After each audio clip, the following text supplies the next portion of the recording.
Hello friends, ഏവർക്കും ഹാജാസ് ക്ലാസ്സസിലേക്ക് സ്വാഗതം. ഹാജാസ് ക്ലാസ്സസിന്റെ മെം സീരീസിലാണ് നമ്മൾ എന്നുള്ളത്. മെം സീരീസ് കൊണ്ട് ഉദ്ദേശിക്കുന്നത് PSC പരീക്ഷകളിലെ പ്രത്യേകിച്ച് ഡിഗ്രി നിലവാരത്തിലുള്ള സെക്രട്ടേറിയറ്റ് അസിസ്റ്റന്റ്, SA പോലുള്ള ഗ്ലാമറസ് പൊസിഷനിലേക്കുള്ള പരീക്ഷകൾ, യൂണിഫോം തസ്തികയിലെ കോൺസ്റ്റബിൾ അഥവാ CPO, civil excise officer, civil police officer, woman CPO, fire and rescue officer പോലുള്ള പരീക്ഷകളിലൊക്കെ നിരന്തരം മാർക്ക് റാങ്കിലേക്ക് നയിക്കുന്ന ഒരു ഏരിയയാണ് മാത്സ്, ഇംഗ്ലീഷ്, മലയാളം. ഈ 3 ഏരിയകളിലും നിങ്ങൾക്ക് മാർക്ക് ഉറപ്പിലാക്കാൻ സഹായിക്കുന്ന തരത്തിലുള്ള ക്ലാസ്സുകൾ പ്രൊവൈഡ് ചെയ്യുന്ന ഒരു സീരീസാണ് ഹാജാസ് ക്ലാസ്സസിൻ്റെ മെം സീരീസ്. അപ്പോൾ മെം സീരീസിലെ ഇംഗ്ലീഷിലെ 4ാമത്തെ ക്ലാസ്സിലാണ് നമ്മളുള്ളത്. സോ എപ്പോഴും ചെയ്യുന്നത് പോലെ വളരെ സ്പെസിഫിക് ആയിട്ടുള്ള ഒരു 10 ചോദ്യങ്ങൾ നമ്മൾ ഇന്ന് ഡിസ്കസ് ചെയ്യാൻ പോവുകയാണ്. So let us start. 31ാമത്തെ ചോദ്യം, സിനോണിം ഓഫ് ഇനോമസ്. ഇനോമസ് എന്നതിൻ്റെ സിനോണിം വൊക്കാബുലറി ആണ് അല്ലേ. സിനോണിം എന്ന് പറയുമ്പോൾ സിമിലർ വേർഡാണ്, പര്യായ പദമാണ്. ഇനോമസ് എന്നത് കൃത്യമായിട്ട് പറഞ്ഞാൽ STD 8ാം ക്ലാസ്സിലെ 1ാമത്തെ പാഠത്തിലെ വൊക്കാബുലറി വേർഡാണ് ഇനോമസ്. ഞാൻ പറഞ്ഞു, കൃത്യമായിട്ട് ഒരു ക്വസ്റ്റ്യൻ കാണുന്ന സമയത്ത് നമുക്കത് പറയാൻ കഴിയും. കാരണം നമ്മൾ വർഷങ്ങളായിട്ട് SCRT പാഠപുസ്തകങ്ങൾ കാണുന്നതാണല്ലോ. സോ ഇനോമസ് എന്ന് പറഞ്ഞാൽ അതിൻ്റെ അർത്ഥം എക്സ്ട്രീംലി ലാർജ് എന്നാണ്, വലുത് എന്ന അർത്ഥത്തിന് കേട്ടോ. അപ്പോൾ 1ാമത്തെ പാഠം ഒരു കഥയാണ്. ആ കഥയ്ക്കകത്ത് ദ മിസ്റ്റീരിയസ് പിക്ചർ എന്ന് പറയുന്ന കഥയ്ക്കകത്ത് ആ ഒരു ക്യാരക്ടറിനെ കുറിച്ച് പറയുന്ന സമയത്ത് ഇനോമസ് പോച്ച് എന്ന രീതിയിൽ, കുടവയറ് എന്ന രീതിയിൽ പറയുന്നുണ്ട്. അപ്പോൾ ഹ്യൂജ്, ഇനോമസ് എന്ന് പറഞ്ഞാൽ ഹ്യൂജ് ആണ് കേട്ടോ. ഹ്യൂജ് എന്നുള്ള അർത്ഥത്തിനാണ് ഇനോമസ് പറയുന്നത്. സോ അൺസ്റ്റഡി, ബെവി, ലൈറ്റ് എന്ന മറ്റു ഓപ്ഷൻസിന്റെ വിശദീകരണം കൂടി നമുക്ക് നോക്കാം. സോ അൺസ്റ്റഡി എന്ന് പറഞ്ഞാൽ സ്ഥിരതയില്ലാത്തത് എന്നാണ് കേട്ടോ, സ്റ്റെബിലിറ്റി ഇല്ലാത്തത് എന്നാണ് അൺസ്റ്റഡി എന്നതിൻ്റെ മീനിങ്. സ്റ്റെബിലിറ്റി ഇല്ലാത്തത്. ബെവി എന്ന് പറഞ്ഞാൽ ബ്യൂട്ടിഫുൾ ആയിട്ടുള്ള, ഭംഗിയുള്ള കാര്യങ്ങളെ കുറിച്ചാണ് നമ്മൾ ബെവി എന്ന് പറയുന്നത്. ലൈറ്റ് എന്ന് പറഞ്ഞാൽ എന്താ? ലൈറ്റ് എന്ന് പറഞ്ഞാൽ ഹെവി എന്നതിൻ്റെ നേരെ ഓപ്പോസിറ്റ് ആണ്, ഭാരമില്ലാത്തത് എന്നതാണ് കേട്ടോ. ഹെവി എന്നതിൻ്റെ ഓപ്പോസിറ്റ് ആണ് ലൈറ്റ്. ഓക്കെ അല്ലേ? സോ നമുക്ക് അടുത്ത ചോദ്യത്തിലേക്ക് വരാം. സോ 32ാമത്തെ ചോദ്യത്തിലേക്ക് വരാം. Synonym of contrary. കോൺട്രറി എന്നതിൻ്റെ സിനോണിം, കോൺട്രറി നമുക്ക് ഏകദേശം അറിയുന്ന ഒരു വാക്കാണ്. വൈപരീത്യം അല്ലെങ്കിൽ വിപരീതം എന്നുള്ള അർത്ഥത്തിനാണ്. കിട്ടിയില്ലേ? ഓപ്പോസിറ്റ് എന്നാണ് കേട്ടോ. ഓപ്പോസിറ്റ് എന്നാണ് അതിൻ്റെ മീനിങ് വരുന്നത്. പര്യായ പദമാണ് സിനോണിം. കോൺട്രറി ഒക്കെ സെയിം ആണ്. ഓപ്പോസിറ്റ് എന്നാണ് അതിൻ്റെ മീനിങ് വരുന്നത്. സോ നമ്മുടെ ഉത്തരം ഓപ്ഷൻ ബി അഥവാ ഓപ്പോസിറ്റ് ആണ്. ഓപ്ഷൻ ബി അഥവാ ഓപ്പോസിറ്റ് ആണ് നമ്മുടെ ഉത്തരമായിട്ട് വരുന്നത്. സെയിം എന്ന് പറഞ്ഞാൽ എന്താ? ഓപ്പോസിറ്റിന്റെ വിപരീത പദമാണ് സെയിം അല്ലെ. ഓപ്പോസിറ്റിന്റെ ഓപ്പോസിറ്റ് ആണ് സെയിം. ഓപ്പോസിറ്റ് എന്ന് പറഞ്ഞാൽ വിപരീതം, ഒരേപോലെ എന്ന് പറഞ്ഞാൽ സെയിം. ഇനി ഓപ്ഷനിൽ കോമ്പറ്റന്റ് എന്നൊരു ടേം ഉണ്ട്. കോമ്പറ്റന്റ് എന്ന ടേം സൂചിപ്പിക്കുന്നത് പ്രാവീണ്യത്തെയാണ്. പ്രാവീണ്യം എന്ന് പറഞ്ഞാൽ ഒരു മേഖലയിലെ നമ്മുടെ കഴിവാണ് പ്രാവീണ്യം. അപ്പൊ ഹാവിങ് ദ എബിലിറ്റി, നമുക്കുള്ള ഒരു കഴിവ്, or skill needed for something, ഒരു കാര്യം ചെയ്യുന്നതിന് വേണ്ടിയുള്ള നമ്മുടെ കഴിവാണ് കോമ്പറ്റന്റ് എന്ന് പറയുന്നത്. ഓക്കെ അല്ലേ? അടുത്ത 33ാമത്തെ ചോദ്യം, ആന്റോണിം ഓഫ് ഫ്രീക്വന്റ്. ഫ്രീക്വന്റ് എന്നതിന്റെ വിപരീത പദം എന്താണ് എന്നാണ് ചോദ്യം. അപ്പോൾ വിപരീത പദം നോക്കാം. ഫ്രീക്വന്റ് എന്ന് പറഞ്ഞാൽ ഒരു കാര്യം ഫ്രീക്വന്റ് ആയിട്ട്, അത് അടുത്തടുത്ത് സംഭവിക്കുന്നതിനാണ് ഫ്രീക്വന്റ് എന്ന് പറയുക അല്ലേ. ഫ്രീക്വന്റ് ആയിട്ട് വിളിച്ചു എന്ന് പറഞ്ഞാൽ ഞാൻ തുടരെ വിളിച്ചു എന്നാണ് ഫ്രീക്വന്റ് എന്ന് പറയുന്നത്. അതിന്റെ നേരെ ഓപ്പോസിറ്റ് ആണ് റെയർ, അപൂർവം അല്ലേ. റെയർ എന്ന് പറഞ്ഞാൽ അപൂർവം എന്നുള്ള അർത്ഥത്തിനാണ്. ദെൻ ഓഫൻ എന്ന് പറഞ്ഞാൽ ഇടയ്ക്കിടെ. ഫ്രീക്വന്റ് എന്ന് പറഞ്ഞാൽ ഓഫൻ എന്ന് പറഞ്ഞാലും ഏകദേശം മീനിങ് അടുത്ത് വരുന്നുണ്ട്. ഫ്രീക്വന്റ് തുടരെ ചെയ്യുന്നു എന്നുള്ള അർത്ഥത്തിനും, ഓഫൻ എന്ന് പറഞ്ഞാൽ ഇടയ്ക്കിടെ. ഫ്രീക്വന്റ് ആകുമ്പോൾ ഗ്യാപ്പ് കുറച്ചുകൂടി കുറവാണ്, ഓഫൻ ആകുമ്പോൾ ഗ്യാപ്പ് കുറച്ചുകൂടി കൂടുതലാണ് കേട്ടോ. ഞാൻ ഇടയ്ക്കിടെ സന്ദർശിക്കാറുണ്ട് എന്ന് പറയുമ്പോൾ ഒരു നിശ്ചിത ഇന്റർവെൽ എടുത്തുകൊണ്ട് സന്ദർശിക്കാറുണ്ട് എന്നാണ്. ഫ്രീക്വന്റ് എന്ന് പറയുമ്പോൾ നിരന്തരം സന്ദർശിക്കാറുണ്ട് എന്നർത്ഥം വരും. ഇനി മാക്സിമം എന്ന് പറഞ്ഞാൽ ഏറ്റവും ഹൈ എന്നുള്ള അർത്ഥത്തിനാണ് അല്ലേ. പറ്റാവുന്നത്രോളം പരമാവധി എന്നർത്ഥത്തിന്. നോർമൽ എന്ന് പറഞ്ഞാൽ സാധാരണ. അപ്പം അത്ര മൈന്യൂട്ടായിട്ടുള്ള ഡിഫറൻസ് നമ്മൾ മനസ്സിലാക്കി വെക്കണം.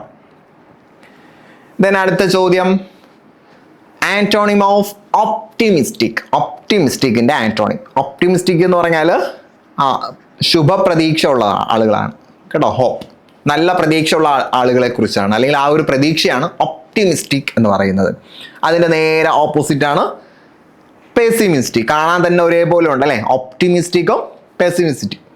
ഇതൊക്കെ SCERT ആണ്. SCERTയിലാണ് ഈ ഒരു ആന്റോണിമൊക്കെ പരാമർശിച്ചിട്ടുള്ളത്. സോ പെസിമിസ്റ്റിക് എന്ന് പറഞ്ഞാൽ ശുഭപ്രതീക്ഷ ഇല്ലാത്തത്, ഹോപ്പ്ലെസ് ആയിട്ടുള്ളത്. ഹോപ്പ്ലെസ് ആണ് പെസിമിസ്റ്റ് എന്ന് പറഞ്ഞാൽ. ഹോപ്പ്ലെസ് ആയിട്ടുള്ള ആളുകൾക്കാണ് പെസിമിസ്റ്റിക് എന്ന് പറയുന്നത്. അപ്പോൾ നമ്മൾ ഒരിക്കലും പെസിമിസ്റ്റ് ആകാൻ പാടില്ല, ഒപ്റ്റിമിസ്റ്റ് ആണ് നമ്മൾ ആകേണ്ടത് കേട്ടോ. ഓക്കെ അല്ലേ? അപ്പോൾ ഓപ്ഷൻ ഡി ആണ് ഉത്തരമായിട്ട് വരുന്നത്. Option D. സോ ഇതിൽ ഓപ്ഷൻസിൽ നമുക്ക് പെൻസീവ് തിങ്കിങ് എന്ന് പറയുന്നൊരു സാധനം വന്നിട്ടുണ്ട്. പെൻസീവ് എന്താണ് പെൻസീവ്? പെൻസീവ് എന്ന് പറഞ്ഞാൽ thinking deeply and quickly about something serious. ഒരു കാര്യത്തെക്കുറിച്ച് വളരെ ആഴത്തിൽ ഗുരുതരമായ അല്ലെങ്കിൽ ഗൗരവമായ അവസ്ഥയിൽ ചിന്തിക്കുന്നതിനാണ് പെൻസീവ്. ഒരു വിഷയത്തെക്കുറിച്ച് ആഴത്തിൽ സീരിയസ് ആയിട്ട് ചിന്തിക്കുന്നതിന് പെൻസീവ് എന്ന് പറയുന്നു. ദെൻ ഓപ്ഷൻസിലുള്ള ബാക്കിയുള്ളതൊക്കെ നിങ്ങൾക്ക് ഏകദേശം അറിയുന്ന കാര്യങ്ങളാണ്. ഗേ എന്ന് പറഞ്ഞാൽ സെയിം സെക്സിനോട് അട്രാക്ഷൻ ഉള്ള, പ്രത്യേകിച്ച് സെയിം മെയിൽ സെക്സിനോട് അട്രാക്ഷൻ ഉള്ളതിനാണ് ഗേ എന്ന് പറയുന്നത്. ക്ലിയർ എന്ന് പറഞ്ഞാൽ വ്യക്തമായത് എന്നർത്ഥത്തിനാണ്. ദെൻ 35ാമത്തെ ചോദ്യം തന്നിരിക്കുന്നത് ഓർഡറിലാക്കാനാണ്. അതിൻ്റെ ഒരു വരിയാണ് ഇപ്പുറത്ത് വന്നിട്ടുള്ളത് കേട്ടോ. Directions in which part of the sentence is mistaken. 35ാമത്തെ ചോദ്യത്തിൽ ഈ ഒരു സെന്റൻസിൽ ഏത് ഭാഗത്താണ് മിസ്റ്റേക്ക് വന്നിട്ടുള്ളത് എന്നാണ് ചോദ്യം. തോ എ ലാംഗ്വേജ് ഈസ് അൺനോൺ. ഒരു ഭാഷ അറിയില്ലെങ്കിൽ കൂടിയും. തോ എന്ന് പറഞ്ഞാൽ എന്നിരുന്നാലും എന്ന അർത്ഥത്തിനാണ്. ഒരു ഭാഷ അറിയില്ല എന്നിരുന്നാലും A good reader take the help of the context. സാഹചര്യം അനുസരിച്ച് ഒരു നല്ല വായനക്കാരൻ എന്ത് ചെയ്യും? സഹായം എടുക്കും എന്നാണ് അവിടെ പറയുന്നത്. Take the help of the context to arrive at the meanings of many unknown. അറിയാത്ത ഒരുപാട് കാര്യങ്ങളുടെ അർത്ഥം കിട്ടുന്നതിന് വേണ്ടി ഒരു നല്ല വായനക്കാരൻ സാഹചര്യം അനുസരിച്ച് എന്ത് ചെയ്യും? മനസ്സിലാക്കും എന്നാണ്. സോ ഇവിടെ മിസ്റ്റേക്ക് വന്നിരിക്കുന്നത് ഓപ്ഷൻ ബിയിലാണ്. ടേക്സ് എന്നാണ് വരേണ്ടത് കേട്ടോ. ടേക്സ് എന്നാണ് വരേണ്ടത്. അഥവാ തോ എ ലാംഗ്വേജ് ഈസ് അൺനോൺ. ഒരു ഭാഷ അറിയില്ലെങ്കിൽ കൂടിയും എ ഗുഡ് റീഡർ. ഇപ്പൊ ഇവിടെ ഓക്കെയാണ്. തോ എ ലാംഗ്വേജ് എന്ന സബ്ജക്റ്റ് ഉണ്ട്, ഓക്സിലറി ഉണ്ട്, പ്രെഡിക്കേറ്റ് ഉണ്ട്. ഇനി ഓപ്ഷൻ ബിയിൽ വരുന്ന സമയത്ത് എ ഗുഡ് റീഡർ, ഇത് സബ്ജക്റ്റ് ആണ്. എ ഗുഡ് റീഡർ എന്നുള്ള സബ്ജക്റ്റ് ആണ്. അതിൻ്റെ വേർബ് ടേക്ക് V1 എന്ന് മാത്രമേ വന്നിട്ടുള്ളൂ. ഇപ്പൊ സബ്ജക്റ്റ് സിംഗുലർ ആണ് എങ്കിൽ V1ന്റെ കൂടെ ഒരു എസ് ഉണ്ടാകും, ടേക്സ് എന്ന് വരണം. അങ്ങനെ വന്നിട്ടില്ല എന്നുള്ളതാണ് പിഴവ്. ഓക്കെ അല്ലേ? അപ്പോൾ സബ്ജക്റ്റ് സിംഗുലർ ആയപ്പോൾ വേർബും സിംഗുലർ ആയില്ല. അഥവാ കോൺകേർഡ് എന്ന ഏരിയയിൽ നിന്ന് വന്ന ചോദ്യമാണ്. സബ്ജക്റ്റ് വേർബ് എഗ്രിമെന്റ് കൃത്യമായിട്ട് നിങ്ങൾക്ക് അറിയോ എന്ന് PSC ചെക്ക് ചെയ്തൊരു ചോദ്യമായിരുന്നു ഇത്. ദെൻ 36ാമത്തെ ചോദ്യം ഇതേപോലെ തന്നെ തെറ്റ് കണ്ടുപിടിക്കാനാണ്. The police officer gave some advices. Police officer എന്ത് ചെയ്തു? ചില ഉപദേശങ്ങൾ നൽകി. On crime prevention at the community മീറ്റിംഗിൽ വെച്ച് കുറ്റങ്ങൾ തടയുന്നതിന് വേണ്ടി ചില ഉപദേശങ്ങൾ നൽകി. അപ്പോൾ നമ്മളിങ്ങനെ അർത്ഥം പറഞ്ഞു പോകുമ്പോൾ ഒരിക്കലും നമ്മൾ സെൻറ്റൻസിലെ മിസ്റ്റേക്കിലേക്ക് ചിന്തിക്കില്ല. അതാണ് ഞാൻ ആദ്യത്തെ ക്വസ്റ്റ്യൻ ആദ്യം മീനിങ് പറഞ്ഞു പോയത്. പെട്ടെന്ന് മീനിങ് പറയുമ്പോൾ നമ്മൾ ചിന്തിക്കില്ല. നമ്മൾ എന്ത് ചെയ്യുക? ഓരോ വേർഡ് ബൈ വേർഡ് ആയിട്ട് നോക്കുക. ദ പോലീസ് ഓഫീസർ സബ്ജക്റ്റ് വന്നു. ഓക്കെ. ഗേവ് V2 ആണ്. V2 വന്നു കഴിഞ്ഞാൽ സിംഗുലർ ആണോ പ്ലൂറൽ ആണോ നമുക്ക് നോക്കേണ്ട ആവശ്യമില്ല. Some advisers. അപ്പോൾ അത് ഓപ്ഷൻ ബി 2 വാക്കേ ഉള്ളൂ. സോ നമുക്ക് മൂന്നാമത്തേൽ ജസ്റ്റ് ഒന്ന് പോയി നോക്കാം. ഓൺ ക്രൈം പ്രിവെൻഷൻ അവിടെയും നമുക്ക് പിടികിട്ടുന്ന ഒന്നുമില്ല. അറ്റ് ദ കമ്മ്യൂണിറ്റി മീറ്റിംഗ് അവിടെയും പിടികിട്ടുന്ന ഒന്നുമില്ല അല്ലേ? അപ്പോൾ എന്ത് ചെയ്യും? അപ്പോൾ ചെയ്യേണ്ടത് സം, മെനി, എനി പോലുള്ള പദങ്ങൾ ശ്രദ്ധിക്കുക. സം എന്ന പദത്തിന് ശേഷം വരുന്നത് സിംഗുലർ ആയിരിക്കും. സം എന്ന പദത്തിന് കുറച്ച് അല്ലെ കുറച്ച്, സം എന്ന പദത്തിന് ശേഷം വരുന്നത് സിംഗുലർ ആയിരിക്കും. അഥവാ അഡ്വൈസ് എന്നേ വരൂ, അഡ്വൈസസ് എന്ന് വരില്ല. സം അഡ്വൈസ് എന്നേ വരൂ. അഥവാ സമ്മിന് ശേഷം വരുന്നത് ഒരു അൺകൗണ്ടബിൾ നൗൺ ആണ്. ഉപദേശം എന്നുള്ളത് ഒരു അൺകൗണ്ടബിൾ നൗൺ ആണ്. നമ്മൾ കുറച്ച് വെള്ളം അല്ലെ, കുറച്ച് വെള്ളം, സം വാട്ടർ, കുറച്ച് വെള്ളം എന്നല്ലേ പറയാറ്, സം വാട്ടർ. ഇങ്ങനെ തന്നെ പഠിച്ചു, കുറച്ച് വെള്ളം എന്നേ പറയൂ. അല്ലെങ്കിൽ എങ്ങനെ പറയില്ല, സം വാട്ടേഴ്സ്, കുറച്ച് വെള്ളങ്ങൾ എന്ന് പറയില്ല. ചില ജില്ലകളിൽ കൊളോക്കിയലായിട്ട് അങ്ങനെ പറയുമെങ്കിലും അത് ഗ്രാമാറ്റിക്കലി കറക്റ്റ് അല്ല. അപ്പൊ സം വാട്ടർ എന്നേ പറയൂ, സം വാട്ടേഴ്സ് എന്ന് പറയില്ല. അപ്പൊ സം അഡ്വൈസ് എന്നേ പറയൂ, സം അഡ്വൈസസ് എന്ന് പറയില്ല. ഓക്കെ അല്ലേ? ദെൻ 37ാമത്തെ ചോദ്യം ഈ പറഞ്ഞതുപോലെ തന്നെ തെറ്റ് കണ്ടുപിടിക്കാനാണ്. I am his younger brother. ഞാൻ അവൻ്റെ യങ്ങർ ബ്രദറാണ്, അഥവാ ഇളയ സഹോദരനാണ്. He's elder than me. അവൻ എന്നെക്കാൾ പ്രായമുള്ള ആളാണ്. ബൈ 5 years, 5 വർഷം. അപ്പോൾ ഇത് ഡിഗ്രി ഓഫ് കമ്പാരിസണിൽ നിന്ന് വന്ന ചോദ്യമാണ്. ഡിഗ്രി ഓഫ് കമ്പാരിസണിൽ നിന്ന് വന്ന ചോദ്യമാണ്. ഡിഗ്രി ഓഫ് കമ്പാരിസൺ എന്ന് പറയുമ്പോൾ നമ്മൾ പറയില്ലേ, small smaller smallest, small smaller smallest. ഇതാണ് ഡിഗ്രി ഓഫ് കമ്പാരിസൺ. ഒരു വസ്തുവിനെ മറ്റൊരു വസ്തുവിനോട് തുല്യമായിട്ടോ അല്ലെങ്കിൽ തീരെ കമ്പയർ ചെയ്യാതെ ഉപയോഗിക്കുന്നതാണ് ആദ്യത്തെ ഡിഗ്രി, അഥവാ പോസിറ്റീവ് ഡിഗ്രി. Positive degree. അപ്പോൾ പോസിറ്റീവ് ഡിഗ്രിയിൽ നമ്മൾ പ്രത്യേകിച്ച് മാറ്റങ്ങളൊന്നും വരുത്താറില്ല. ഒരു കാര്യം സോ സ്മോൾ ആസ് അല്ലെങ്കിൽ ആസ് സ്മോൾ ആസ് എന്നൊക്കെ പറയാറുണ്ട്. മറ്റതിനെ പോലെ തന്നെ ചെറുത്, അല്ലെങ്കിൽ അവൻ ചെറുതാണ് എന്ന രീതിയിൽ മാത്രമേ പറയാറുള്ളൂ.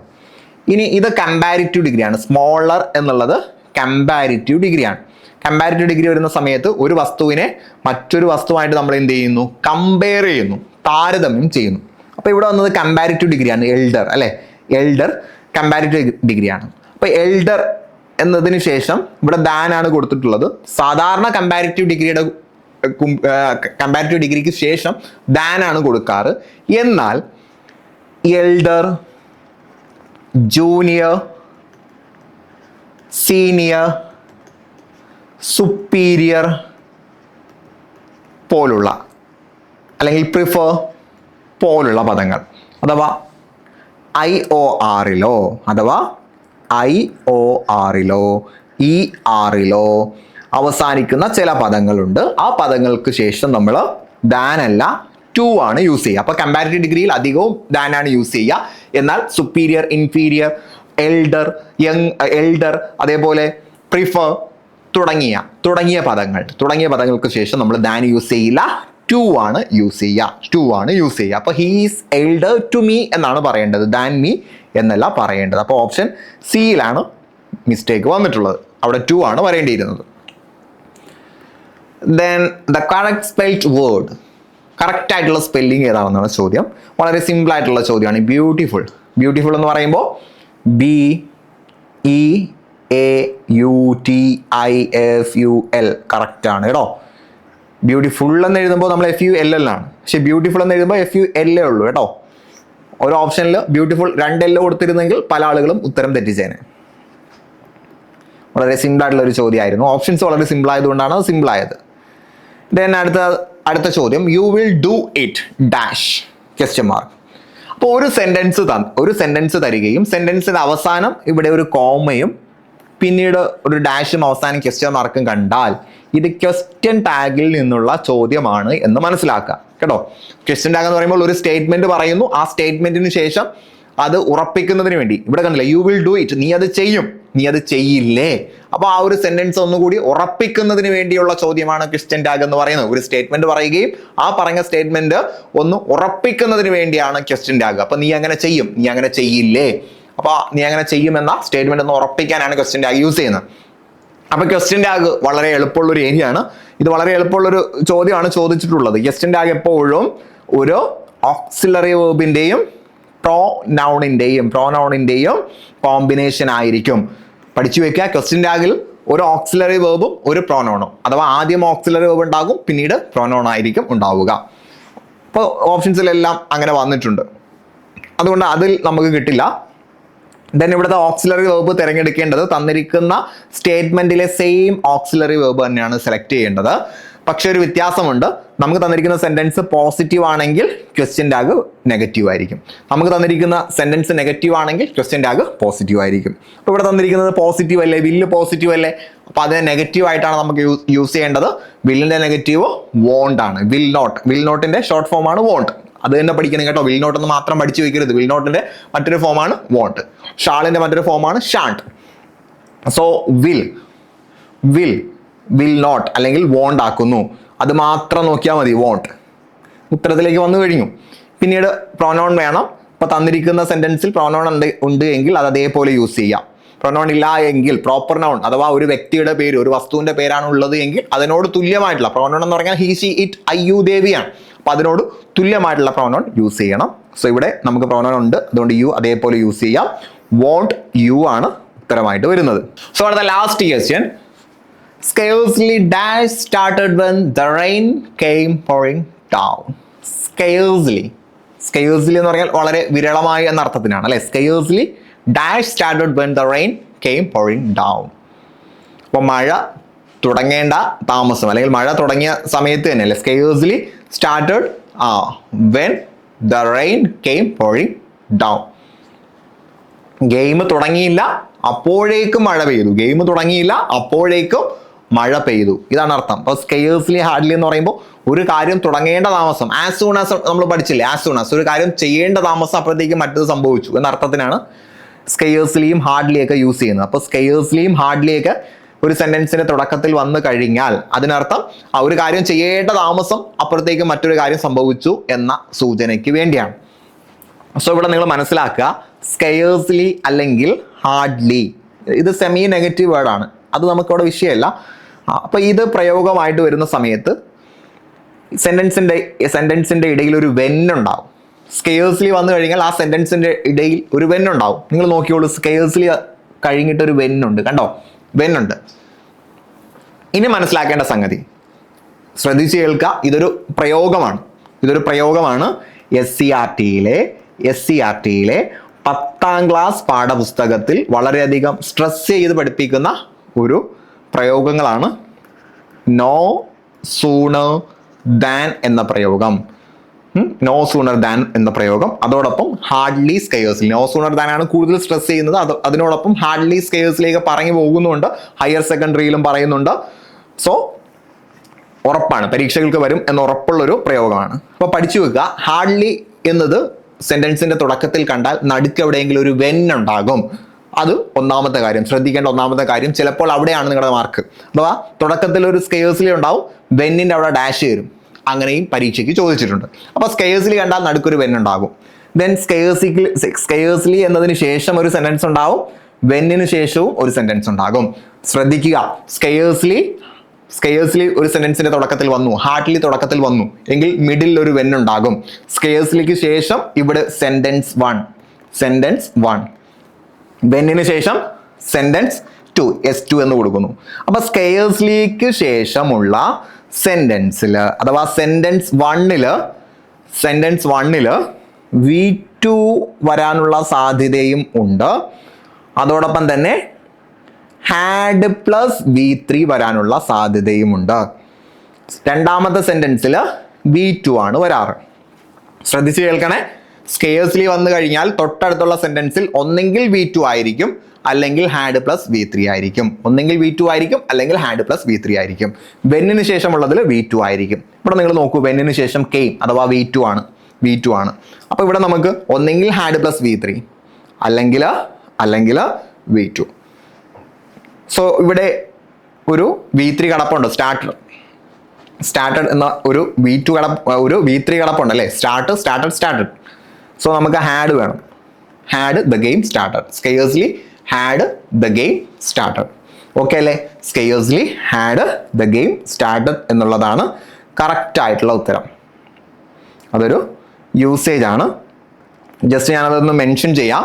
നിങ്ങൾ ഇങ്ങനെ തന്നെ പഠിച്ചു വെക്കുക. സ്കെയർസ്ലി വന്നു കഴിഞ്ഞാൽ അതിനുശേഷം വരേണ്ടത് ഹാഡ് പ്ലസ് V3 ആണ്. പിന്നെ മറ്റൊരു പ്രത്യേകതയുണ്ട്, നിങ്ങളത് ശ്രദ്ധിച്ചിട്ടുണ്ടോ എന്നറിയില്ല. മറ്റൊരു പ്രത്യേകത എന്തെന്ന് ചോദിച്ചാൽ സ്കെയേഴ്സ്ലി വന്നു കഴിഞ്ഞാൽ ഹാഡ് കഴിഞ്ഞിട്ടാണ് സബ്ജക്റ്റ്. ഹാഡ് ദ ഗെയിം എന്നാണ് പറഞ്ഞത് അല്ലേ? ഹാഡ് ദ ഗെയിം എന്നാണ് പറഞ്ഞിട്ടുള്ളത്. സോ സ്കെയേഴ്സ്ലി വന്നു കഴിഞ്ഞാൽ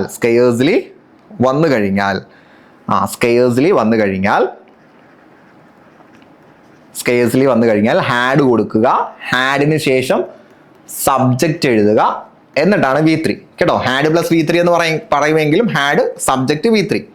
ഓക്കെ അല്ലേ? ദെൻ വെന്നിന് ശേഷം V2 പഠിച്ചു വെക്കുക. നിങ്ങൾക്ക് അങ്ങനെ ഓർത്തിരിക്കാൻ പ്രയാസമാണെങ്കിൽ ഇങ്ങനെ ഓർത്താൽ മതി. സെന്റൻസ് 1 ഹാഡ് പ്ലസ് V3 അല്ലെങ്കിൽ V2.